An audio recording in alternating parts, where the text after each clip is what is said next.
അമ്മയുടെ ഒരാഗ്രഹം കൂടി എന്റെ മോൻ സാധിച്ചു തരണം.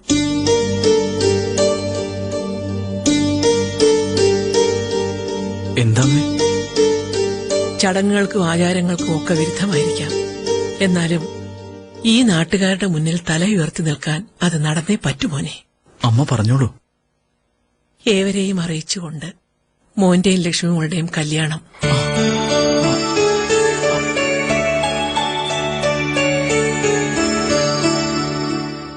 എതിരൊന്നും പറയരുത്. ഇത് ഞങ്ങളുടെ ഒരു ആഗ്രഹമാണ്. ഭാര്യ ഭർത്താക്കന്മാരായിട്ട് വേണം നിങ്ങൾ യൂറോപ്യൻ ട്രിപ്പിന് പോകാൻ.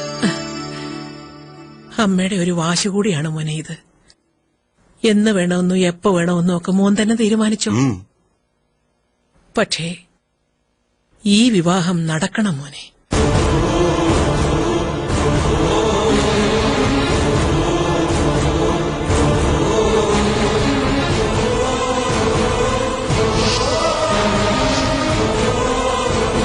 മോനെന്താ ഒന്നും പറയാത്തത്? അത്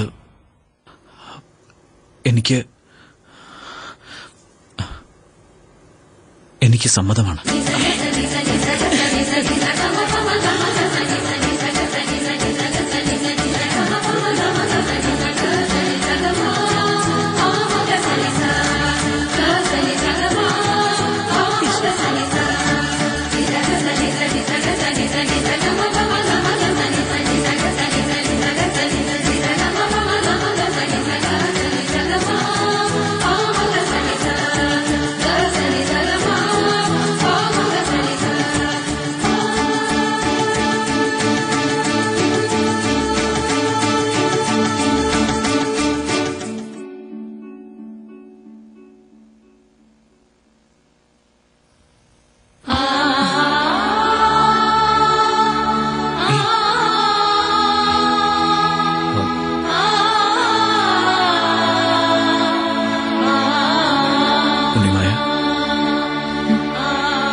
നമുക്ക് നാളെ രാവിലെ നമ്മുടെ കുടുംബക്ഷേത്രത്തിലൊന്ന് പോണം. എന്താ വിശേഷിച്ച്? വിശേഷം ശരിയായ തീരുമാനത്തിലെത്തിയതിന്റെ ഒരു സന്തോഷം. അങ്ങനൊരു തീരുമാനത്തിലേക്ക് എന്നെ എത്തിച്ചതിന് കുടുംബദേവതയോട് നന്ദി പറയണം. എന്താ തീരുമാനം? അത് പിന്നെ അച്ഛനും അമ്മയും ചോദിച്ചു നാടറിഞ്ഞ് നമ്മുടെ വിവാഹം നടത്തണ്ടേ എന്ന്.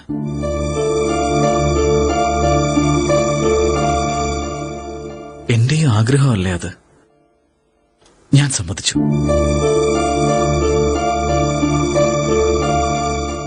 ഈ നാടിന്റെ തന്നെ ആഘോഷമാക്കി മാറ്റി എല്ലാവരെയും വിളിച്ചുകൂട്ടി നാടും നാട്ടാരും അറിയേ എനിക്ക് ഉണ്ണിമായുടെ കഴുത്തിൽ താലി ചാർത്തണം. നാട്ടുകാരെ അറിയിക്കുന്നതിന് മുൻപ് ഈ വാർത്ത അറിയിക്കേണ്ടത് മറ്റൊരാളെയാണ്.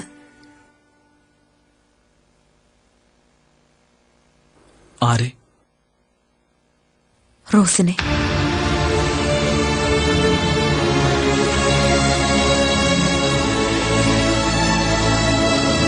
എനിക്ക് മുൻപേ നിരഞ്ജൻ സാറിന്റെ ജീവിതത്തിലേക്ക് വന്ന പെണ്ണാണ് റോസ്.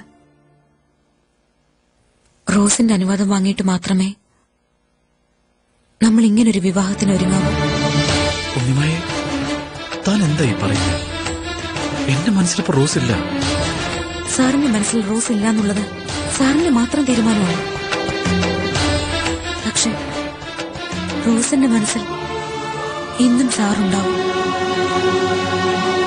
എനിക്കൊരു വിവാഹം ഉണ്ടായാൽ അത് മറ്റൊരു പെണ്ണിന്റെ കണ്ണീര് വീഴ്ത്തിക്കൊണ്ടാവരുത് സർ. റോസിന്റെ അനുമതിയില്ലാതെ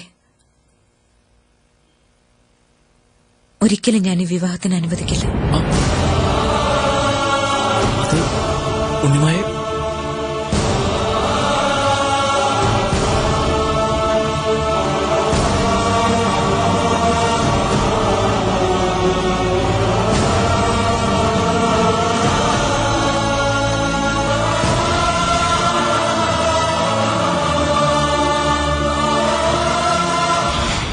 കൊള്ളാം മോളെ, കൊള്ളാം. നിന്റെ തീരുമാനം അസലായിരിക്കുന്നു. ഒരു 100 പൂജകളുടെയും പ്രാർത്ഥനകളുടെയും ഫലമായിട്ടാണ് ഹരിക്കുട്ടനെ ഈ വിവാഹത്തിന് സമ്മതിച്ചത് തന്നെ. അപ്പോഴേക്കും മോൾക്ക് സമ്മതമില്ല എന്ന് പറഞ്ഞാൽ എന്താ ഞങ്ങൾ മനസ്സിലാക്കേണ്ടത്? അച്ഛാ, ഞാൻ വേറൊന്നും കൊണ്ടല്ല നിരഞ്ജൻ സാറിനോട് അങ്ങനെ പറഞ്ഞത്. എന്തുകൊണ്ടായാലും അങ്ങനെയൊന്നും പറയാൻ പാടില്ലായിരുന്നു നീ.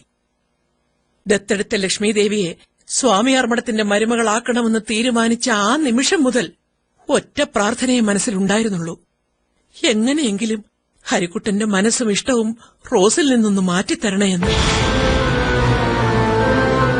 ഒടുവിലെല്ലാം ഉപേക്ഷിച്ചു വന്ന് അവൻ തന്നെ വിവാഹാഭ്യർത്ഥന നടത്തുമ്പോൾ ആ റോസിന്റെ അനുവാദം വേണമെന്ന് പറയാൻ നീ ആര്? ലോകത്തുള്ള മുഴുവൻ ആൾക്കാരുടെയും പ്രശ്നങ്ങൾ ഒതുക്കിയിട്ട് മാത്രമേ സ്വന്തം ജീവിതത്തെക്കുറിച്ച് ചിന്തിക്കൂ എന്നുള്ള വാശിയിലാണോ നീ? അമ്മ ചിന്തിക്കുന്നത് പോലെയൊന്നും അല്ല കാര്യങ്ങൾ. ഒരു മോതിരം ഊരി മാറ്റിയതുകൊണ്ടൊന്നും റോസിനെ നിരഞ്ജൻ സാറിന്റെ ജീവിതത്തിൽ നിന്നും ഒഴിവാക്കാൻ പറ്റില്ലമ്മേ. ഞാനും അമ്മയും അച്ഛനും എല്ലാവരും ആഗ്രഹിക്കുന്നത് എന്റെയും നിരഞ്ജൻ സാറിന്റെയും സ്വസ്ഥതയുള്ളൊരു ജീവിതമാണ്. അതുണ്ടാവണമെങ്കിൽ റോസിന്റെ കാര്യത്തിൽ ഒരു അന്തിമ തീരുമാനം എടുത്തേ പറ്റൂ. അക്കാര്യം ഓർത്ത് ലക്ഷ്മി വിഷമിക്കണ്ട. റോസിന്റെ കാര്യത്തിൽ എന്ത് ചെയ്യണമെന്ന് ഹരിക്കുട്ടനെ നന്നായിട്ടറിയാം. അതുകൊണ്ട് തന്നെയായിരിക്കും അവൻ ഈ വിവാഹത്തിന് സമ്മതിച്ചത്. അല്ലെങ്കിൽ തന്നെ ആരാണ് ഈ റോസ്? ഹരിക്കുട്ടന്റെ ജീവിതത്തിൽ ആരുമല്ല അവള്. കുടുംബക്കാരി ചേർന്ന് ആലോചിച്ച് ഉറപ്പിച്ച വിവാഹവുമല്ല അവരുടേത്. റോസ് തീരുമാനിച്ചു, ഹരിക്കുട്ടനെ നിർബന്ധിച്ച് സമ്മതിപ്പിച്ചു. അത്ര ആയുസേ ആ മോതിരം മാറ്റത്തിന് ഉണ്ടാവുകയുള്ളൂ.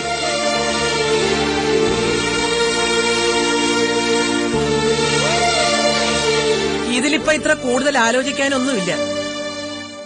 ഇതവന്റെ മാതാപിതാക്കൾ എടുക്കുന്ന തീരുമാനമാണ്. നാടും നാട്ടുകാരും അറിയെ അഗ്നിയെ സാക്ഷി നിർത്തി ലക്ഷ്മി ദേവിയെ വേളിയായി സ്വീകരിക്കും എന്റെ മകൻ ഹരിക്കുട്ടൻ.